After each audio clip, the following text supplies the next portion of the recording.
Good morning friends. আজ বুধবার, এখন ঘড়িতে মনে হয় সকাল 5টা মতন বাজে। উঠে পড়েছি অনেকক্ষণ, তাই জন্যে এত তাড়াতাড়ি উঠে বিছানাপত্র গোছাতে গোছাতে ভাবলাম না, তোমাদের সঙ্গে ব্লগটা শুরু করে দিই। প্রচুর কাজ থাকে সকালবেলাটায়, বিশেষ করে বাসি কাজ। সেই সমস্ত বাসি কাজকর্ম এই বিছানাপত্র গুছিয়ে নিয়ে সারতে যাব। তবে হ্যাঁ, বিছানাপত্র খুব সুন্দর করে পরিপাটি করে না গোছালে আমার আবার ভালো লাগে না। বিশেষ করে সাদা চাদর পাতি তো, সাদা চাদরটা তাহলে কোনো মর্ম থাকে না, মর্যাদাও থাকে না।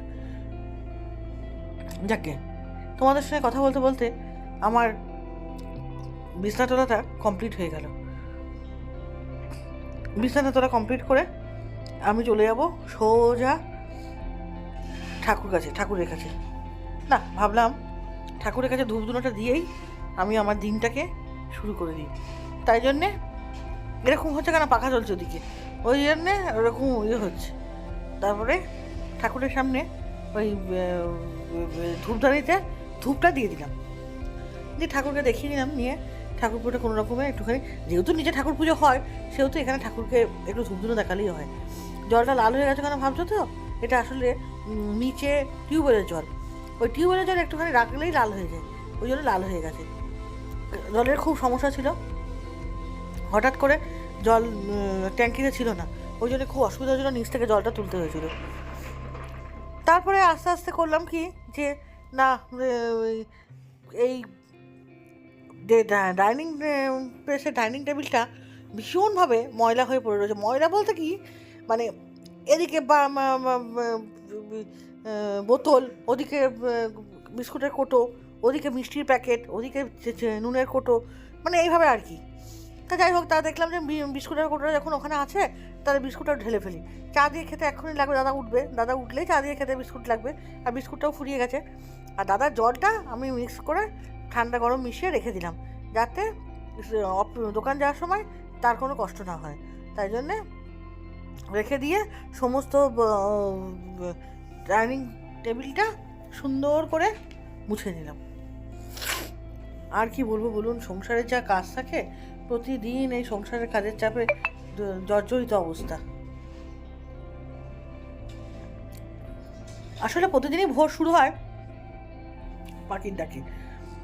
ওই যে দেখেছেন আমাদের বাড়ির আরেকটা মেম্বার, ওই দেখুন আমার মেয়ে খেলা করছে, পড়ে এলো, এসে ওর সঙ্গে খেলা করা শুরু করে দিয়েছে। এগুলো ছাড়াও আমার বাড়িতে প্রচুর পাখি আছে, জানেন তো, প্রতিদিন এই পাখির ডাকেই আমার ঘুম ভাঙে। কী সুন্দর পাখির ডাক হয়। আমার মেয়ে যখন ছোট তখন থেকেই আমাদের বাড়িতে পাখি।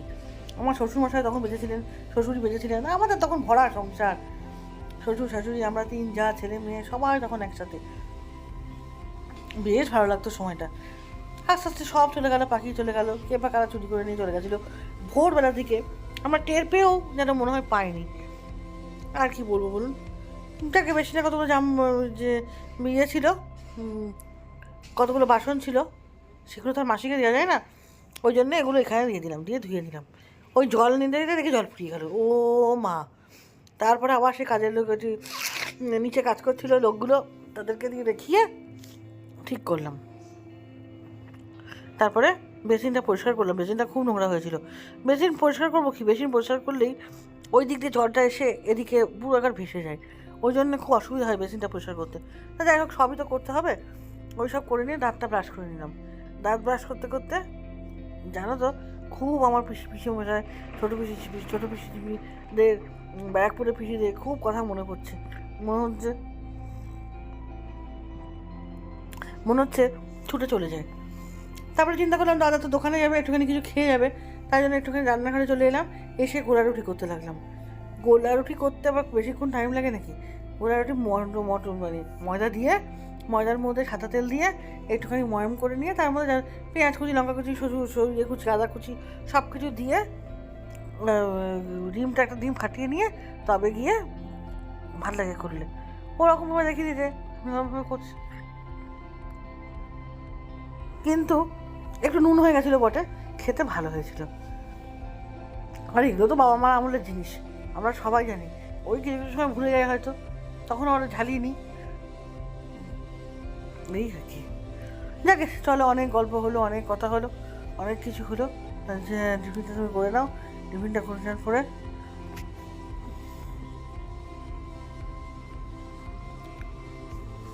তারপরে সমস্ত কিছু নিয়ে বসেছিলাম, মনে হয় ফাইলপত্র নিয়ে বসা ফালতু।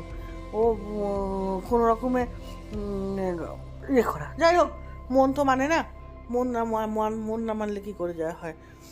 তারপরে দাদা মনে হয় ফোন করেছিল, দাদা ফোন ধরলাম, দাদার ফোনে দাদা বললো যে আমি বাড়ি আসছি না, তুমি ইয়ে যাচ্ছে, বাচ্চা যাচ্ছে, ওকে দিয়ে সমস্ত খাবার টাবার পাঠিয়ে দাও সুন্দর করে প্যাক করে। হ্যাঁ তাই দিচ্ছি বলে তাই দিলাম।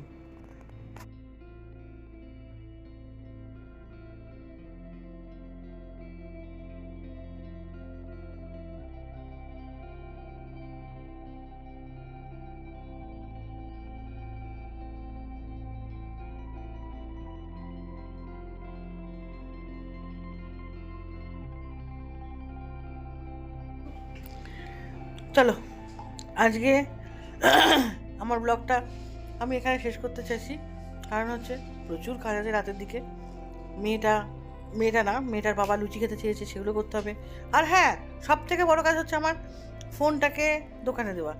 ফোনটা তো কালকে খুব বিচ্ছিরিভাবে আমাকে জ্বালিয়েছে, কারণ এটা তো খুব কাজের জিনিস, এটাকে অবহেলা করলে বা নেগলিজেন্সি করলে একদমই হবে না। তাই জন্য সঙ্গে সঙ্গে বিকেলবেলা বেরিয়ে গেছিলাম, গিয়ে দাদাকে দিয়ে এলাম, দাদার দোকানের পাশেই সারায়, সেখানে দিয়ে এলাম। বললাম যে দাদু, ভদ্রলোক দেখে বললো যে এটা করতে সময় লাগবে, তাই জন্য আমি আর দাঁড়ালাম না, আমি সোজা বাড়ি চলে এলাম।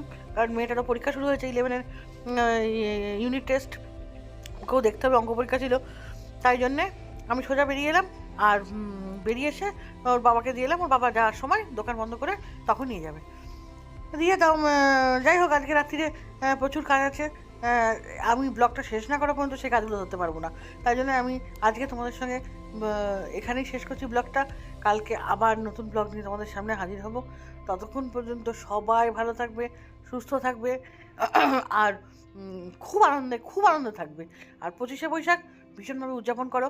হ্যাঁ, রেশ অনেক কমে গেছে, আমি দেখলাম বাজারে বেরিয়ে, কোথাও খুব যে রবীন্দ্রসঙ্গীত বাজছে বা রবীন্দ্র জয়ন্তী উদযাপিত হচ্ছে এরকম কিছু নয়, কিন্তু কিছু কিছু জায়গায় হচ্ছে।